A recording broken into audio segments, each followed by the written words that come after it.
G'day you mob, welcome to this episode of Aussie English. Today I have the pleasure of interviewing Tracey Cave, who is the founder of NGO, non-governmental organisation, that is called Sister Project. Now, I saw her pop up in the news recently about this project that is set up in Western Australia, and it is aimed at helping refugee and migrant women in meeting each other, learning English, assimilating into Australian culture, finding their sort of feet once they've arrived in Australia. So I thought it would be amazing to have Tracey on the podcast to talk about Sister Project, how it got started, what it does, what her experiences have been like, and those of the refugee women that are taking part in this project. But yeah, it was a really, really fascinating conversation. Now, I will warn you, yet again, I screwed up the interviewee's name. So forgive me for that. Anyway, without any further ado, guys, smack the bird and let's get into it.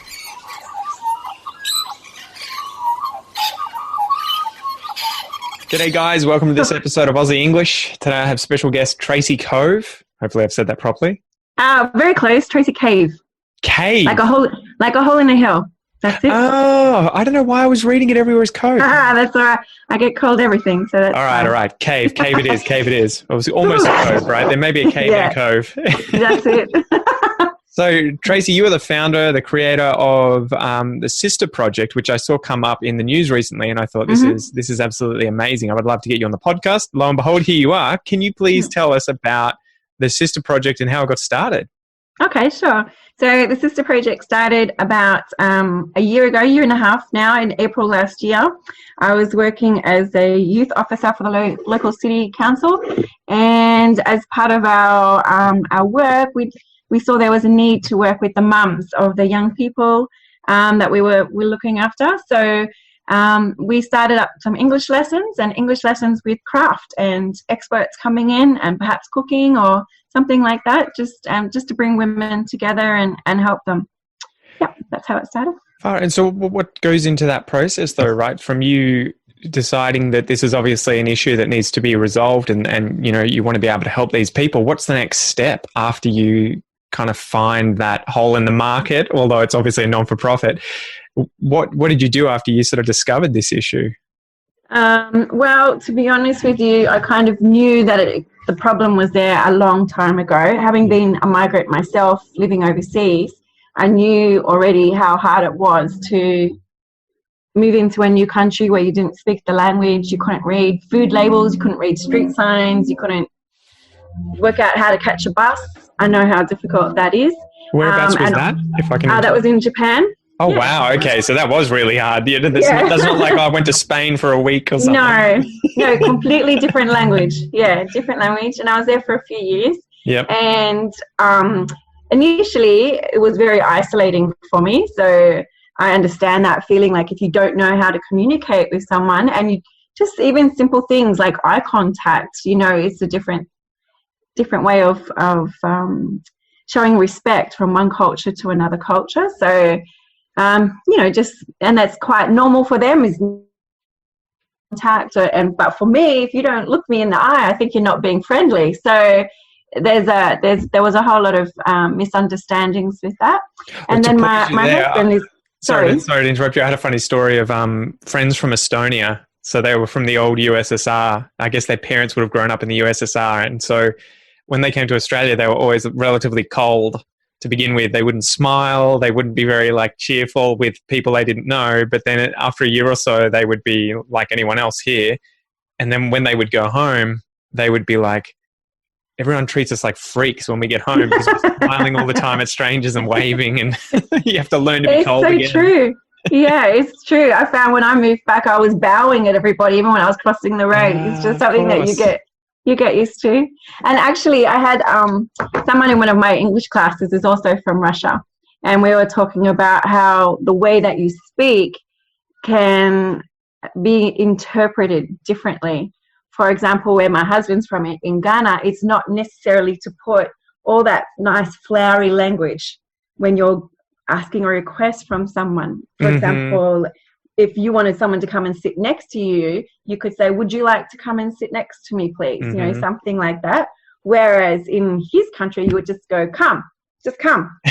and that would be enough. Come sit, sort of thing. And I think it's and having a Russian lady in my class last week, she's saying, "Oh, so you don't do that? You don't just say come?" And I no, we've got to soften it. We've got to make it sound really like you're doing me a favor by following my request. So she said, okay, that makes a lot of sense. I think maybe she had come across that where her direct instruction was not taken so well. So this was interesting for her. It sounds like my situation with my wife. She's from Brazil.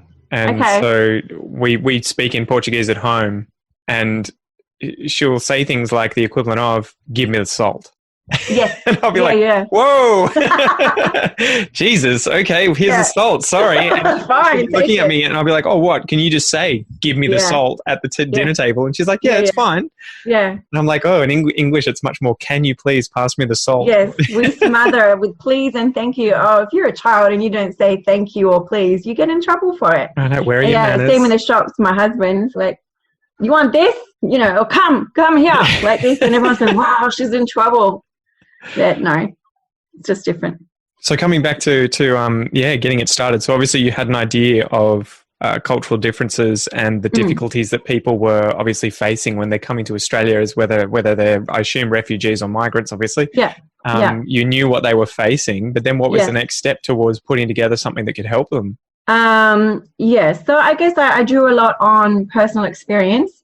Having lived overseas, and also how hard it was for my husband to find work here without having the Australian qualifications or work experience. They just want some work experience. So even if it's volunteer work experience, you've just got to have something to be able to start. And even then, it can still be a matter of a case of a lot of people just shutting their doors because your name sounds foreign or something like that. So coming from that understanding of how we not really manipulated the system, but how we managed to get ahead and do something, and just how much he had to lean on me to do paperwork and know that, no, you can't bribe the police, all that stuff. He'll work that out the first time.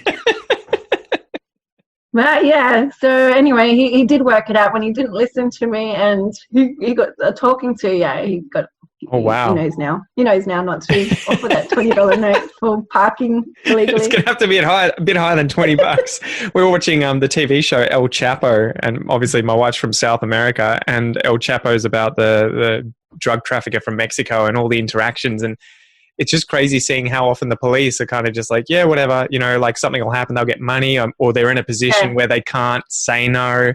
And Kel will be like, did this ever happen here? Like, did you guys have this kind of a problem? And I'm like, I'm sure there's corruption here, but no, there's no way. They would be in so much more trouble than it would be worth the size of the bribe that I could give them. That's right. Yeah, no, I don't think. I'm sure that there's different kinds of corruption in Australia. It's just it tends to be a lot more subtle, right? Yeah, that's just something we don't do. We just don't hold your hand out for a handshake with anything inside. Always keep your hands clean. Yeah.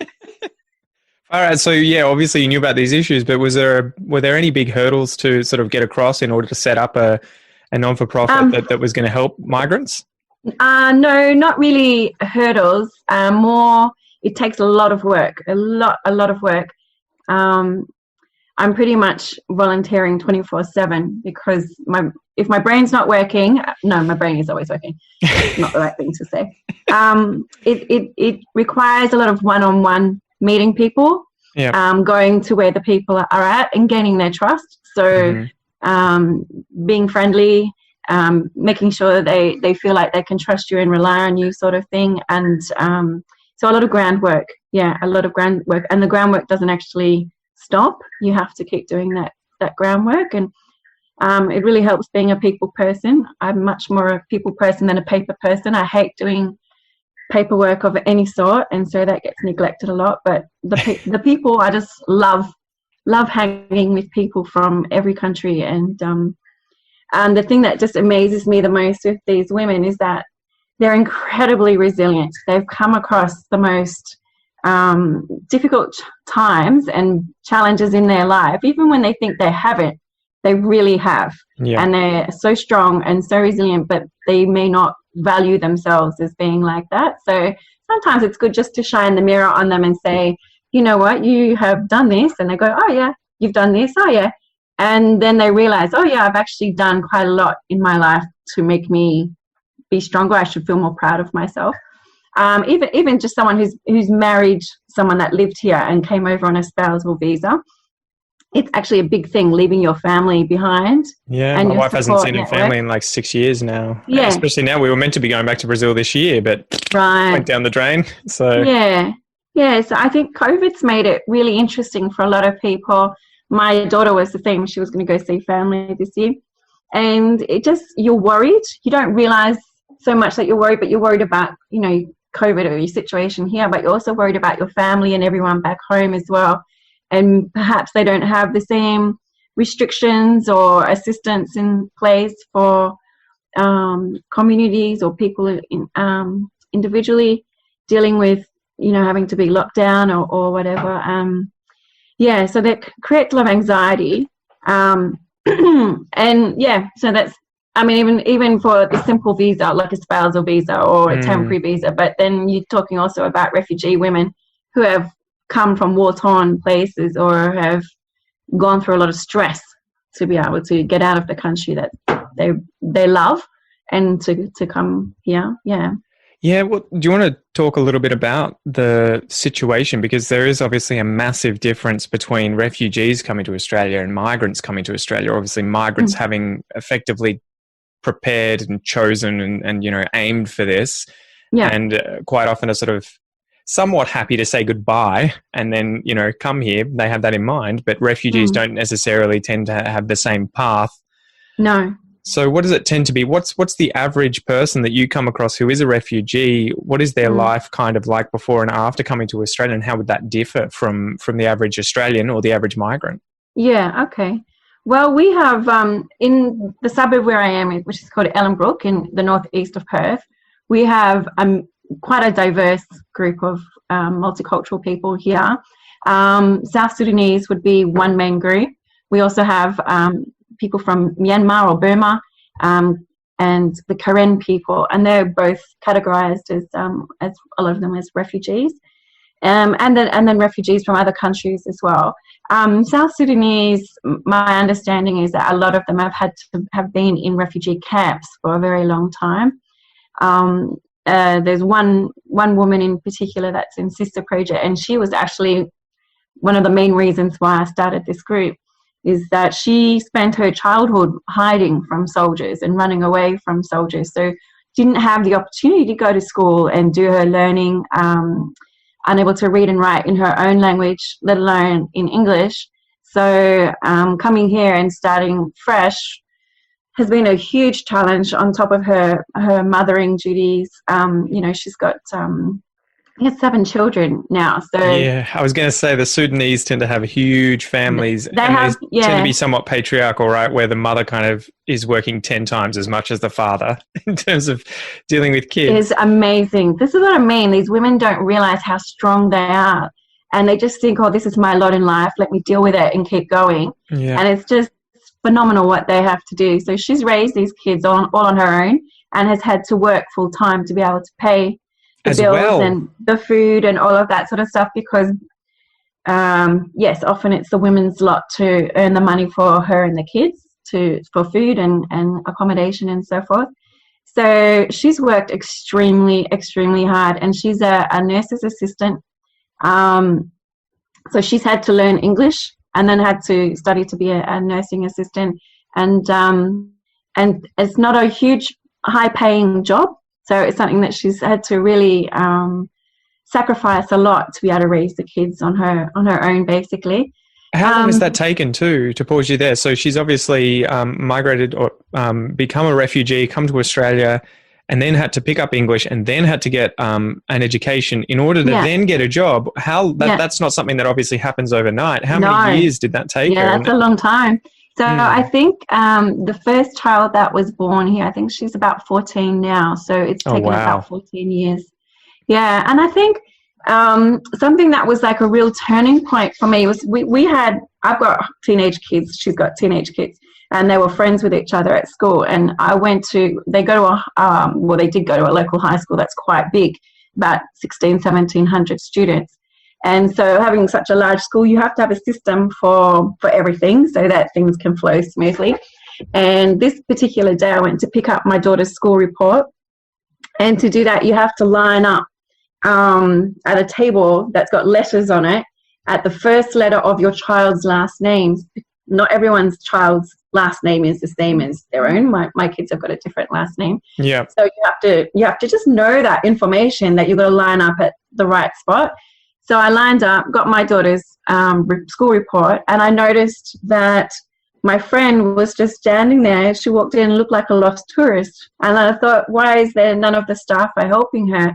They just kind of turned their back and just pretended that she wasn't there. And I have a feeling it's because, you know, sometimes people feel like the barrier is too big, or they're not sure how to deal with someone who doesn't speak English well, or they just put it in the too hard basket. So they just turned their back and didn't offer her any assistance. So I walked over to her and I said, oh, you want to get your daughter's report? She said, yes. I said, okay, what's her last name? And she just had to have a little bit of think, because names can be quite fluid. Yeah. And the different way of passing down your family name and all that sort of stuff is quite different in different cultures. So once we worked out what the last name was, we went for the first name. We lined up in the right spot. We got it. Opened it, and she said, can you explain to me, is this good or is this not good? And I don't know if you've ever had to read a school report, but they're full of technical language, and they are quite complicated. I'm looking forward to that in about 5 years. So yeah, well, you know about that? Not yet. Okay. I never read my own. Oh, okay. Yeah. Why even bother? No, I don't read my kids anymore. Anyway, that's another story. Just give me the Cliff Notes. Yeah, Cliff Notes. So in the end, I just said to her, no, this is not a good school report. This is a really bad school report. Everything was D's and not doing well. And this was year 9 that her daughter was in. So somehow 15, 16. So somehow her kids had gone all the way through school. She had 2 older kids than this, 16-year-old, and then she had 2 younger kids as well. So she had 7 kids go through the school system and was still unable to read a school report. And somehow all this had happened, and no one had taken the time to teach her how to read or understand a school report, what letters from A, B, C, D, E, what they mean, how to read the bar graphs and all that sort of stuff. So that was shock number 1, that someone can get that far through the education system and not have been helped. Shock number 2 was then when she wanted to do the parent-teacher meetings, didn't even know about parent-teacher meetings. I said, well, you'll have to go and get your daughter and come back. And then she needs to sit with you in all the parent-teacher meetings in the high school and do the translating. And I'm not sure the translating was correct, because Mum was smiling all the way through while the daughter was translating the information.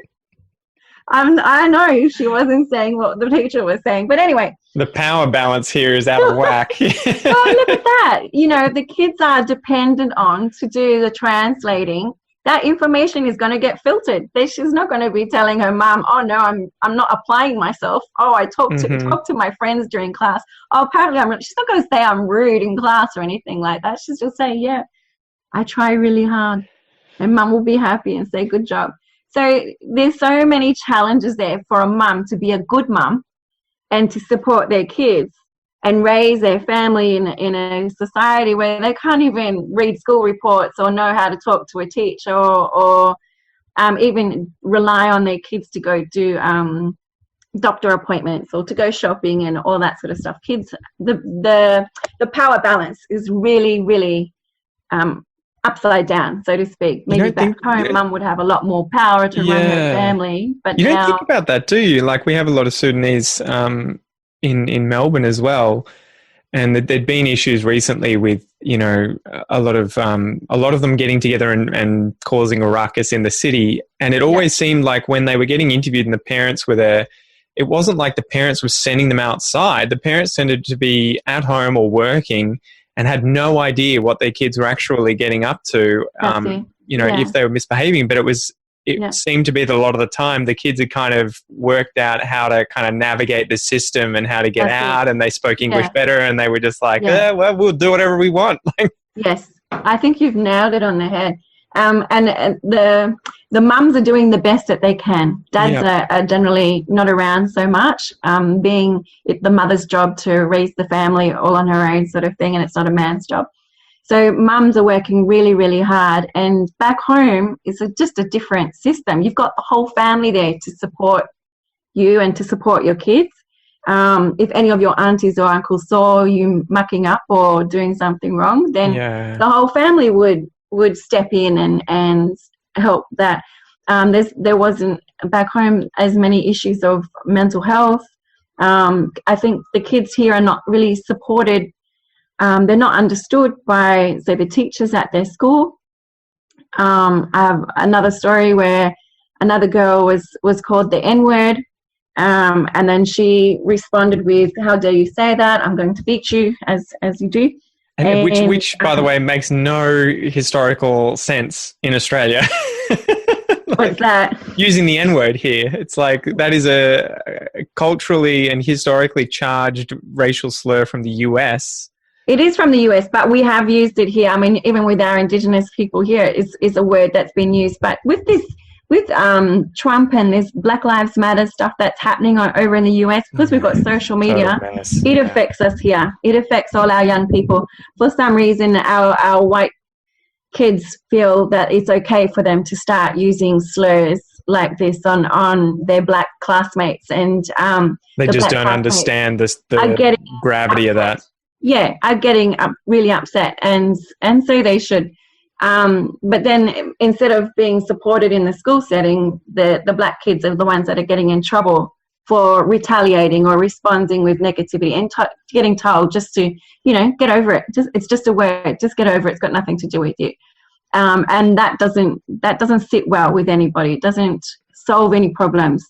So there's just sitting and listening to some of the kids of the women in Sister Project, and what's coming across is no one listens to us. Yeah. Mum and dad don't understand us. The school doesn't, the teachers don't understand us. The police don't understand us. No one understands us.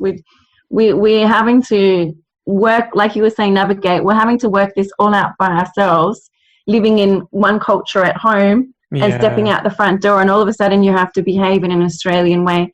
Whatever that is, and it's sort of like they've got that conflict going on, and not being accepted as a full, say, African at home, and once you step out the front door, not being a full Australian as well. So I hadn't thought about that. So they are sort of stuck between two worlds, and they don't belong to either. Well, at least they feel like they don't belong to either.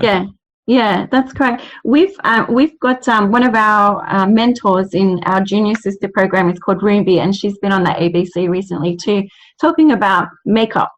And I don't know if you wear makeup very often, but if you did, Pete, can't you tell? You could just rock into any Priceline or Maya or wherever and be able to pick up makeup that would suit your skin complexion and your color. I have seen this going around, and I will admit I called bullshit initially because, I mean, again, how much do I really know about makeup?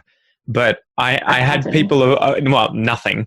But so there is that issue where people are going in to try and purchase products that will suit them, and they can't find them.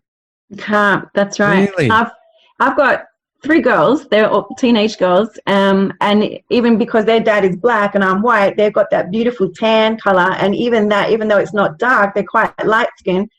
They can't find foundation to suit their coloring. So if you're black, there's no way you can find in any of the shops something that would suit your coloring.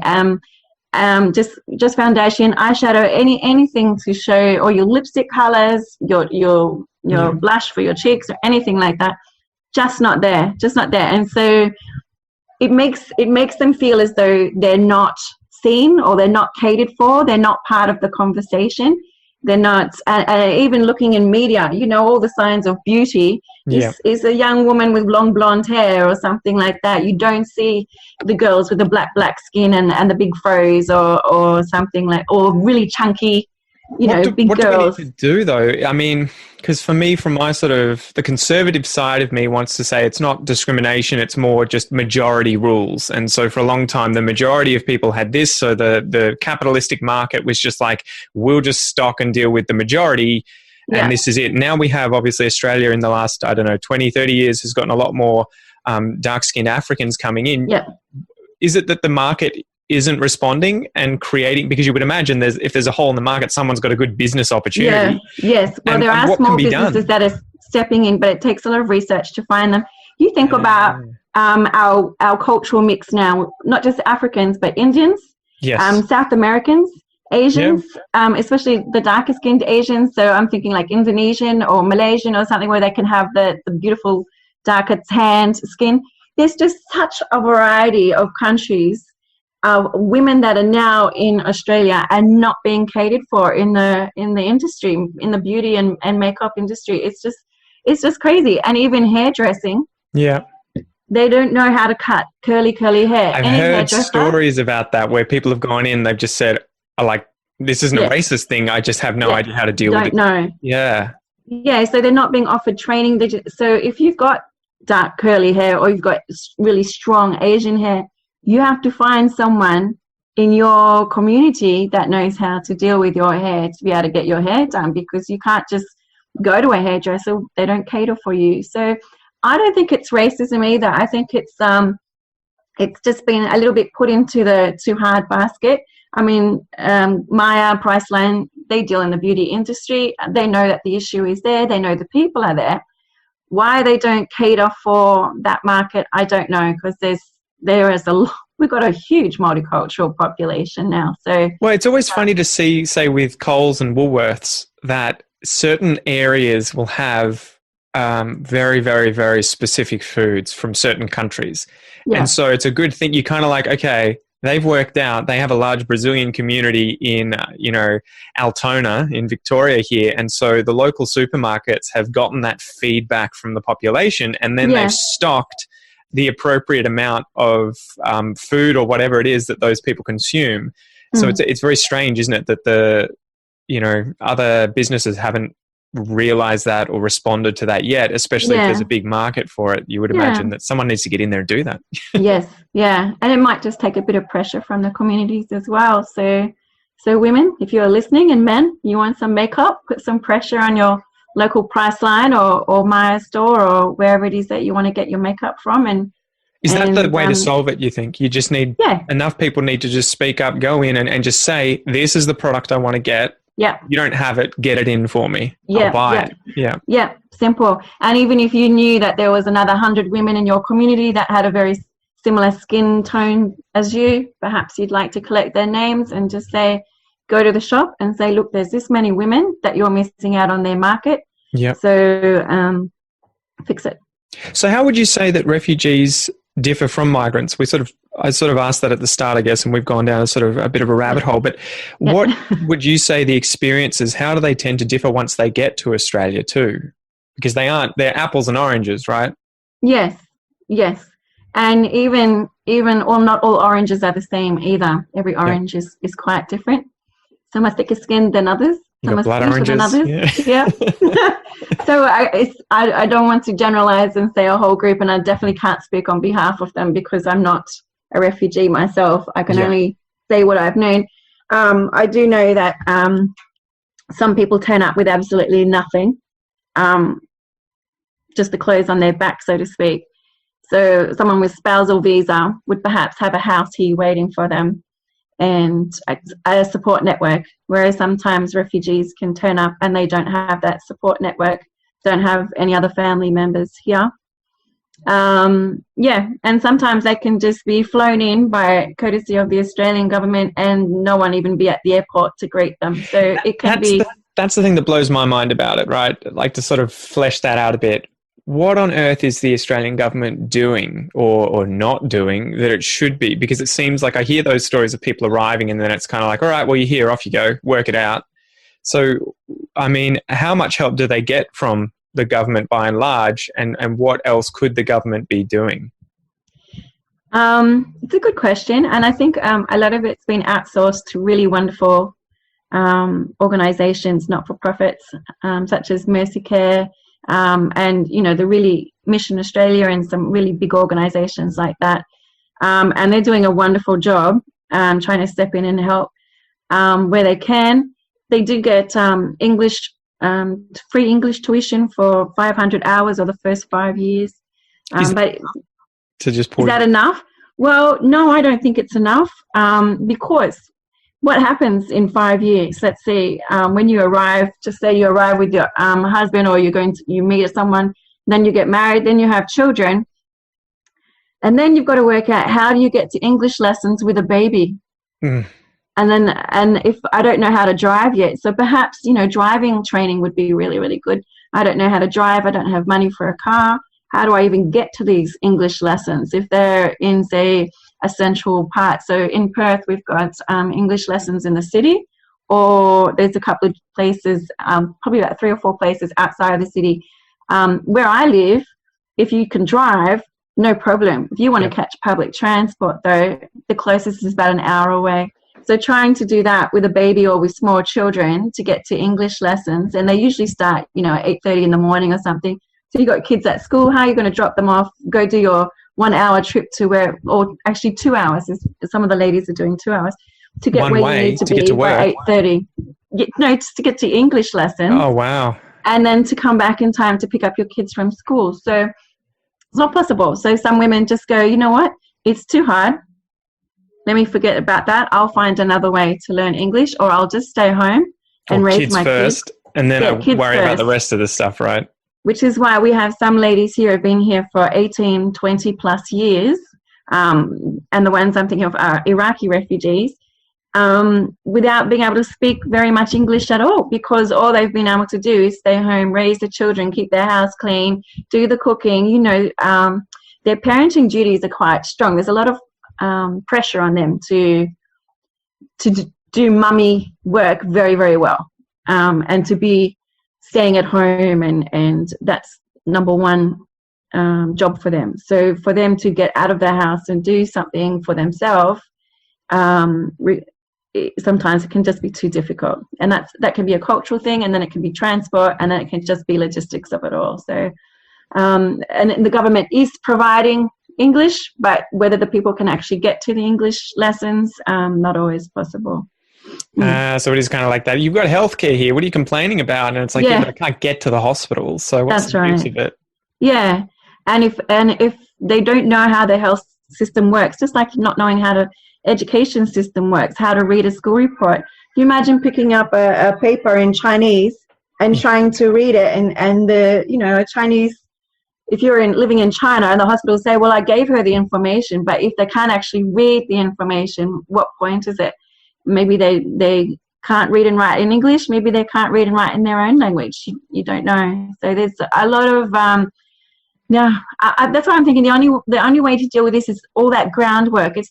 It's the responsibility of the host to go and meet the new people and say, this is what you can have, this is what you can get access to, this is how you need to go about doing this. You need some maternity type tests, let's go, and this is where you would go to get these tests. Let me find you a translator. So it's just connecting that way. If you're the refugee, you don't know that all that stuff there is available for you. You don't know how to access it. You don't know how to find the information to access it. So really the responsibility is on I guess the Australian government, right down to the local government. And the benefit in doing that is that you get more capable community members much quicker than if you just left them to fend for themselves. Because really, fending for themselves, most people would take 1 or 2 generations to be able to work out a system, go through schooling, get, you know, to go to educate university level or TAFE level, and just to know how the system works. Or you could help them when they arrive, connect to everything that they need to connect with, and before the next generation comes up, these people know how to function in our society. So is that not a win-win-win-win for everybody? Is, you know, you've got people earning money rather than being dependent on welfare. You've got people able to access the health system. You've got people able to access schools. You've got better educated kids.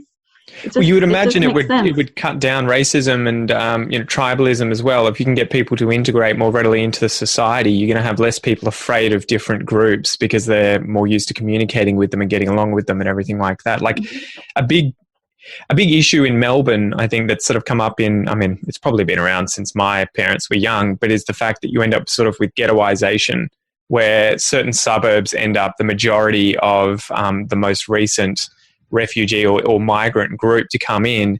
And I think, Melbourne, for instance, is always like, we're such a multicultural city, and it's like, it's got that side to it, but it's also got a side where we've got multiple cultures, but they're not able to sort of, Integrate. Exactly. And so it's like you're harming both the guest and the host if you can't get those two to sort of homogenize as quickly as possible, right? Yeah.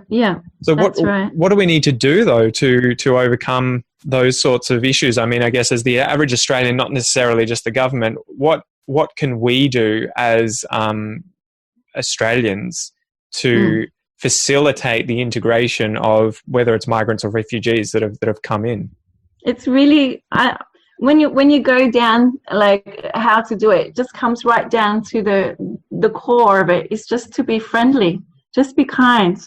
I think even for a lot of Australians, there is ignorance, and I can be ignorant as well when I don't know. Well, not I am when I don't know something, and sometimes you don't know what you don't know, but sometimes you know that you don't know. So it's your responsibility to find out, so that then you know how to deal with a situation. Sometimes I think Aussies see a group or somebody that looks different, or maybe sounds different or behaves different, and instead of trying to find similarities or trying to, be friendly and make some sort of connection, we just go, oh, wow, they're different to me. They're opposite to me. Let me put them over there, and it's me versus them.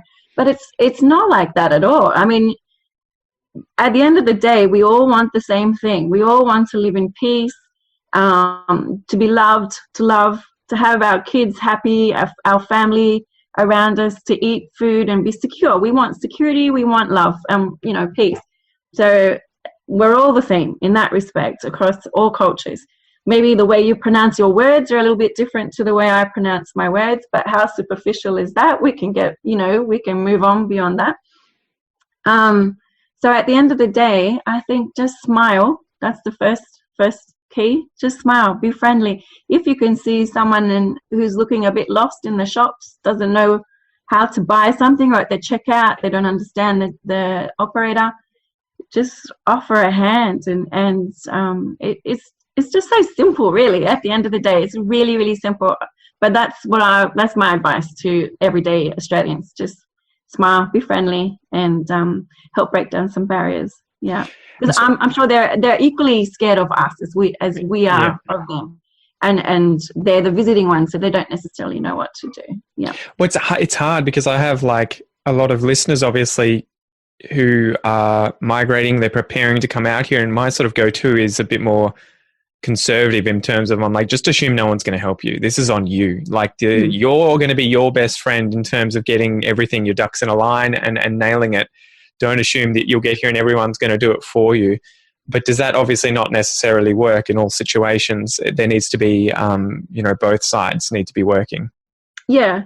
And it's not always intentional. Australians are not intentionally mean. It's just that it's just so normal and day to day for them that they don't think that it's not normal for somebody else. For example, taking your shoes off at the front door. Yeah. Australians don't necessarily take their shoes off at the front door. Okay, so if you have an Australian come over to your house and they don't take their shoes off, don't be offended by that. They just think that that's normal and they just walk on in. So it's just little things like that, and even hand gestures or face or whatever. What's normal, they'll just do it naturally. They don't stop to think about it. They just do it. So when you are preparing to come to Australia, just be aware that there's going to be a lot of confusion both ways. What your normal is may not be an Australian person's normal. So just understand, and perhaps the Australian's not intentionally trying to be rude. It's a benefit of the doubt, right? It's that's it. Well, I had that with a friend of mine who was always like, she's from Trinidad, and she was like, I keep getting people asking me where I'm from, and I'm like, mate, you know, you're dark-skinned Indian heritage. People are asking because they're curious and they're trying to find something in common to be able to chat with you. They're not like, it's not like, you know, ding, ding, ding, ding, ding, ding, ding. They're trying to tell you, get out of my town or whatever. And when she realized that, she's like, oh, okay, you know, they're not trying to subtly tell you you shouldn't be here. It's more they're trying to find out information. Common ground. Yeah, exactly. And so getting past that was interesting to see. You may never hear the end of that. My kids born here and they get asked where they're from. So, but it's one of those things. You know, I think my son will get the same thing, especially if he's outside speaking Portuguese. You know, and it's crazy. We did our DNA test, right? And this blew my mind because I had no idea with Brazil. Brazil's so mixed up in terms of they've had, you know, slavery from before the US had slavery. They have indigenous people there. They have all these European bloods. We did my wife's, and she came out like 60% Portuguese, a little bit of Spanish, French, and then it was like 13% was 5 different African countries. There you go. From West Africa, and then I think it was like 15% indigenous. South American as well. And so I'm like, you know, ultimately I'm like, Noah, geez, you're from like, you know, 4 different continents. One day, because we're still quite a young country here, except for, you know, our 40,000 years before all the foreigners came. But there's at some point, and we haven't been quite a mixed society really. We've, you know, always had Chinese come, and we've always had Arabic-speaking people come, like Afghanis and so forth, and Persian. But I'm not on a huge scale, quite a small scale until, say, about the 60s or 70s, and so 50s even. And so just that, you know, we haven't had that much experience. At some point in the future, we're going to just give up and go, you know, you're Australian or you're a human. That'll do. That's enough information I need to be able to connect with you. But at the moment, it's sort of like people still want to try. They don't know about, oh, what does a Punjabi-speaking person like to eat? They don't know that sort of stuff. So they've got to keep asking to try and join the dots, you know, and get as much information as possible you find common ground, like you were saying. But at some point, we'll give up. We're all going to get mixed. What do you think of Australia's reputation as being racist? Because I get asked that quite often from followers. They're just like, is Australia racist? Do I need to worry about that? And my response tends to be, it's about as racist as anywhere else, I imagine. Like, I'm sure there's racism here, you know, in multiple different forms. But how do you see it? And how do the refugees that come to Australia see racism in Australia? Well, again, I'm nervous to speak on behalf of refugees because it's not. From your experience. Sorry. From my experience, okay. Yeah. I would say, I would agree with you. It's going to be the same as anywhere. Obviously, you would have some hot spots of perhaps groups of people that wouldn't be as understanding. Sometimes it's just ignorance, just not knowing, not intentional. But then we do have a small group of patriots or whatever they like to call themselves. The right-wingers. Right-wingers, white supremacists. But, you know, it's a really small, just loud and angry group of people. Very small, though. On the whole, I think you will find individual people to be very friendly. But then if we're talking about systems, like cultural systems, such as, you know, even having to buy makeup, that system is being set up just for white-skinned people. So that sort of stuff has to change.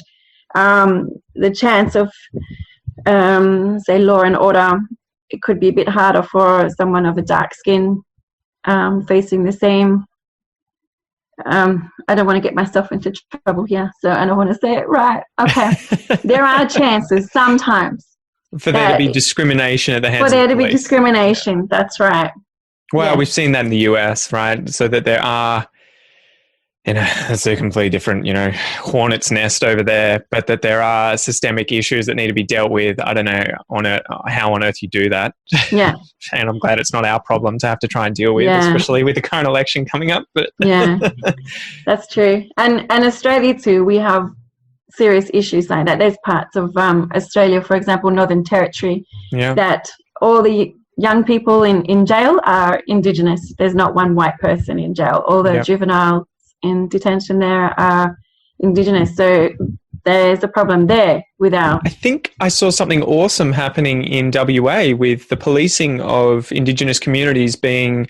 They were training up Indigenous leaders and elders to be the police in these communities, and then as a result, the interactions that they had with the youth or with anyone who was, in the process of dealing with police for whatever reason, arrests suddenly just plummeted.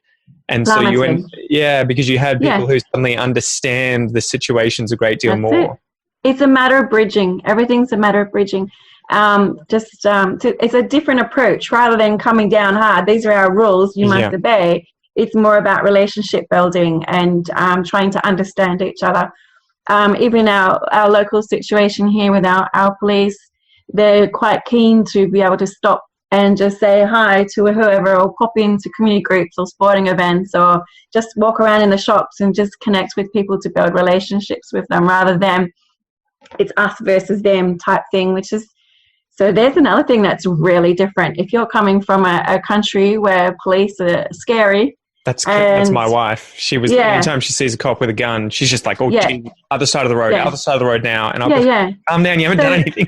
There you go. There you go. That's fine. So our police here are very, very different, and they're very much involved in community work and building connections with young people and so forth. You think domestic violence, if you're back home, there's no way you would call the police if your husband has been beating you. It would be like just asking for more trouble. So the fact that here in Australia, if you're having trouble with someone in your family, beating you or locking you out of the house or whatever it is, or you can actually call the police. They're there to help you. And apparently 85% of their calls now are to work with domestic violence cases. So I would love to see an end to that. That seems to be, and it's hard to tell. I mean, I don't know the statistics, but it seems to be in the news every other week that there's been another murder or some massively violent act, and it's just like, when is this just going to be dealt with? Like, well, there's a systemic problem there. You would think we here in Australia, women do have we're very lucky. We have got, the legal system is on our side. Men, if you come here and you want to beat your wife, get ready to go to jail, because it's not going to work in your favor.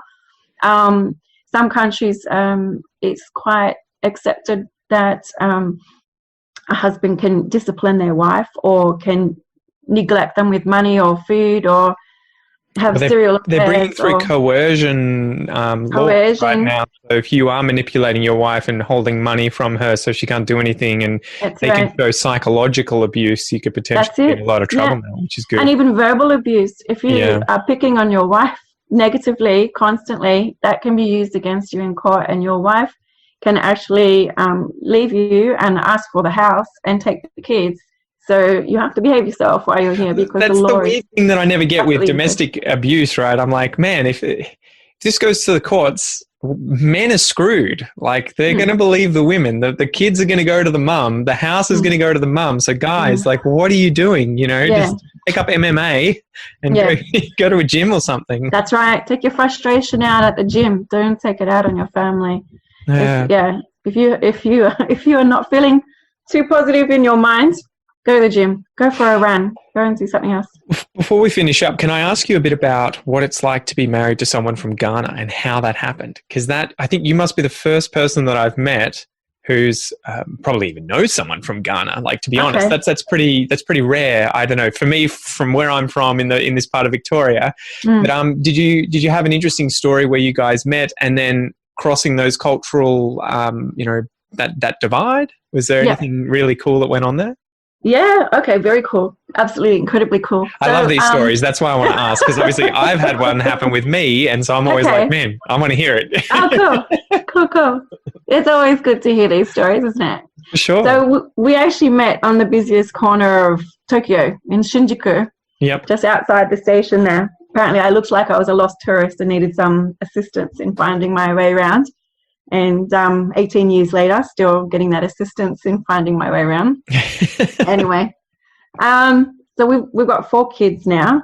It's been interesting. Like what I was saying before, what's his normal is not my normal. So you've got to always approach everything with an open mind, and a lot of respect for each other's differences. He's even a different religion to me. He's Muslim and I'm Christian background. So we've had language barriers as well, because even though English is the main language in Ghana, because they were invaded by the British as well. So it's sort of, it's a very traditional sort of English. It's not the English that we speak in Australia. So it's a different dialect, is it, or a pidgin, or not a pidgin, a Creole, or? No, it's straight British English, but it's very traditional type of English. So they use words that we would not necessarily use, and maybe some meanings of the words are a little bit different. For example, crazy, or don't be crazy, like it's just, don't be silly sort of thing. Yeah. So you say it there, it means they're mad, You're about to get slapped. Yeah, that's offensive, don't say that. So it's just even things like that. Resilience is very important. Being open-minded, a lot of respect for differences, and I guess it's respect for your partner as well, that you don't have to agree on everything. The person's still a good person, whether you agree on, everyone eating the big meal in the middle of the day or at the end of the day, or every aspect of life has got cultural understandings in there, everything.